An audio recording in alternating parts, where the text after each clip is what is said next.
నువ్వే రౌడీవురా పబ్లిక్ గా ఒక అమ్మాయిని రేప్ చేస్తుంటే చుట్టూ జనం ఉంటే అయ్యో పాపం అనుకుంటారు, బంధువులు అయితే అడ్డుపడతాడు, ఫ్రెండ్ అయితే 4 దెబ్బలు తినే వరకు పోరాడతాడు.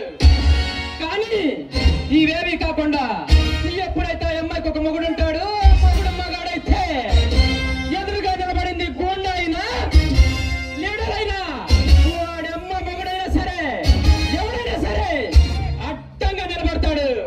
ఇప్పుడు అర్థమైందా తనకు నేనేమవుతానని? ఎస్పీ సూర్య.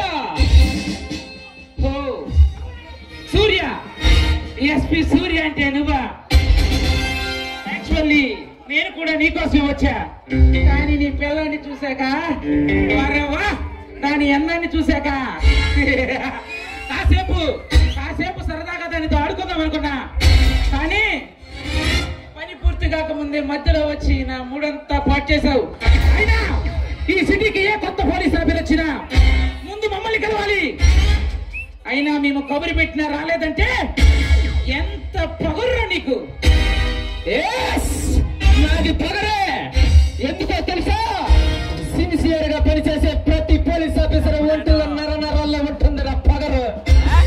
నా పొగరు నేను వేసుకున్న నా యూనిఫామ్ పరువులో ఉంటుంది. నీలా పొగరెక్కి కొట్టుకుంటున్న ప్రారంభంగాను తాట తీయటానికి ఈ సిటీకి వచ్చా. ఇక ఈ రోజు నుంచి నీకు తుమ్ము లేచిపోతుందిరా. సిటీకి కొత్తగా వచ్చావు, మా గురించి తెలుసుకునే వచ్చావా? ఈ సిటీలో ఎక్కడ మాట జరిగినా, ఏ మానభంగం జరిగినా, ఎక్కడ బాంబు పేరినా అది మా అనుమతితోనే జరగాలి. ఈ సిటీకి వర్తమాన భూత భవిష్యత్ కాలాన్ని నిర్ణయించేది మేమే. మా పేరు చెబితే కురిసే చినుకు ఆగిపోతుంది, మెరిసే మెరుపు ఆగిపోతుంది. ప్రిన్సిపాల్, కలెక్టర్, డాక్టర్ ఇలాంటి ఎన్నో ఉద్యోగాలున్నా కూడా ఈ పోలీస్ ఉద్యోగం ఎందుకు నియమించుకున్నానో తెలుసా?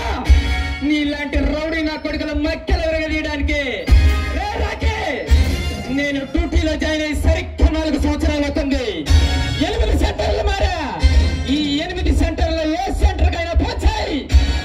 ఈ ఎస్పీ సూర్య గారు ఆపమన్నాడు, పెట్టుకోవచ్చా అని అడుగు. ఒక్కడు ఎవడైనా సరే ఒక్కడు పెట్టుకోవచ్చంటే నీ జోలికి నేను రానురా.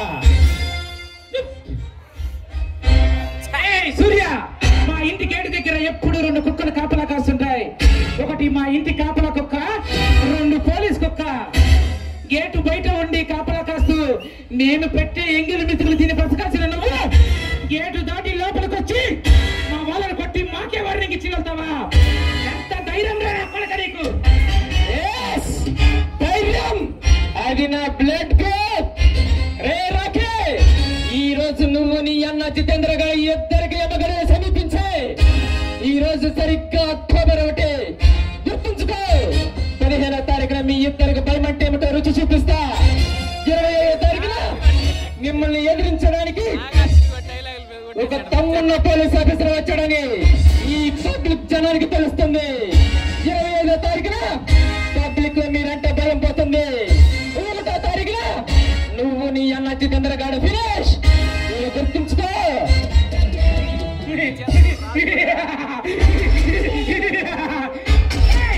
ఊరుకుంటున్నాను కదా, ఇష్టం వచ్చినట్లు మాట్లాడుకున్నా కొడక.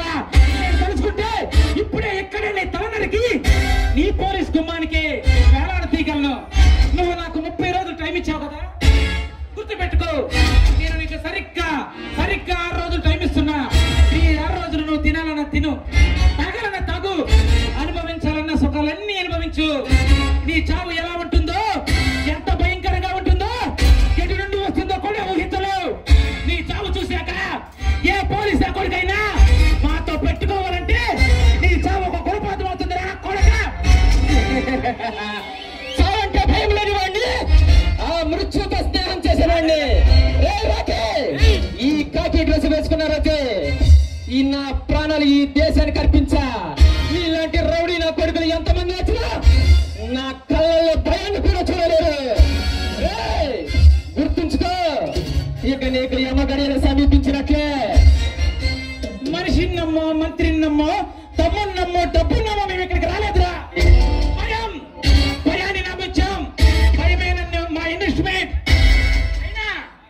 వేటాడడానికి సింహాన్ని వేటాడాలనుకోవడం సహజం. కానీ వేటాడితే సింహం వేటాడాలి, చస్తే లేడే చావాలి. నువ్వు మమ్మల్ని పట్టుకోవాలని నీ సరదా చాలా బాగుందిరా, కానీ అది నీ వల్ల కాదురా బే. నీది 1వ తరగతి చదివిన బ్రెయిన్ అయితే నాది డిగ్రీ చదివిన బ్రెయిన్ రా. నీ ఇంట్లో బాంబులుంటే నా ఒంట్లో దమ్ముంది, నీ జేబులో డబ్బుంటే నా జేబులో రివాల్వర్ ఉంది.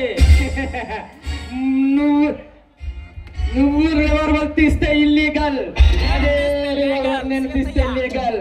మనిషిని నువ్వు చంపితే హత్య, అదే మనిషిని నేను చంపితే ఎన్కౌంటర్. హీరోయిజం.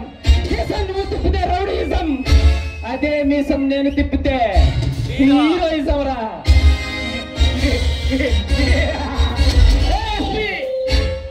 గడిచిన 6 సంవత్సరాల్లో 60 హత్యలు చేశా, 100 మానభంగాలు చేశా. అవన్నీ ప్రూఫ్ తో సహా నీకే ఇస్తా. కానీ ఈ న్యాయస్థానానికి కావాల్సింది సాక్ష్యం. ఎన్ని ప్రూఫ్స్ ఉన్నా సాక్ష్యమే కావాలి. మమ్మల్ని ఎదిరించి ఈ సిటీలో మాకు సాక్ష్యం చెప్పే మగాడు ఎవరైనా ఉంటే వెతుక్కో, వస్తా. నీ తల తీసుకెళ్తా ఈసారి వచ్చి. ఇలాంటి వాళ్ళని నా సర్వీస్ లో చాలా మందిని చూసి ఉంటాను. నువ్వెంత